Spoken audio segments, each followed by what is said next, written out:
గుత్తి వంకాయ కూర అండి. దోసపప్పు జీడిపప్పు నానబెట్టుకున్నాను 2 అవర్స్. నానబెట్టుకున్నాక మిక్సీలో వేసి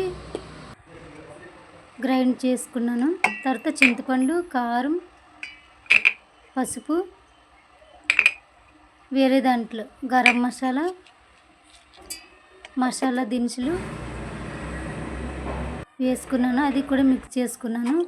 అది కూడా మిక్స్ చేసి ఇప్పుడు వంకాయలు కడిగి నానబెట్టుకున్నాను కదా, అవి కట్ చేసి మసాలా పెట్టుకోవడానికి రెడీగా కట్ చేసుకుంటున్నానండి. చాలా బాగుంటుంది, మీరు ట్రై చేయండి. నా ఛానల్ సబ్స్క్రైబ్ చేయండి ప్లీజ్ అండి. కొత్తగా నా ఛానల్ చూసినట్టయితే నా వీడియోస్ నేను ఏం పెట్టినా మీకే ముందుగా నోటిఫికేషన్ వస్తుంది.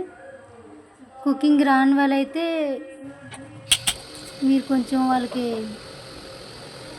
నేర్పించిన వాళ్ళు అవుతారు.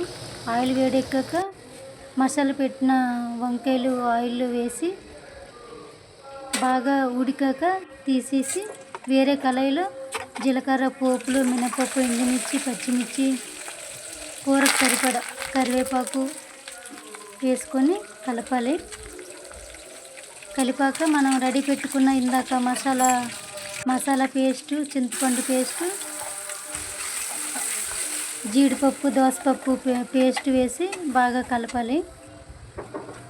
వంకాయలకి బాగా పట్టేలా కొంచెం రఫ్గా కాకుండా నెమ్మదిగా కలపాలి. ఎందుకంటే మళ్ళీ వంకాయలు విడివిడిగా అయిపోయి ముక్కల్లాగా అయిపోద్ది. కొంచెం వాటర్ వేసుకోవాలి, కొంచెం మగ్గలు కదా, పచ్చి వాసన పోయేంత వరకు బాగా కలిపి మూత పెట్టుకోవాలి. బాగా దగ్గర పడాక, అంటే చిక్కగా కాకుండా పలచగా కాకుండా మీడియం వచ్చేంత వరకు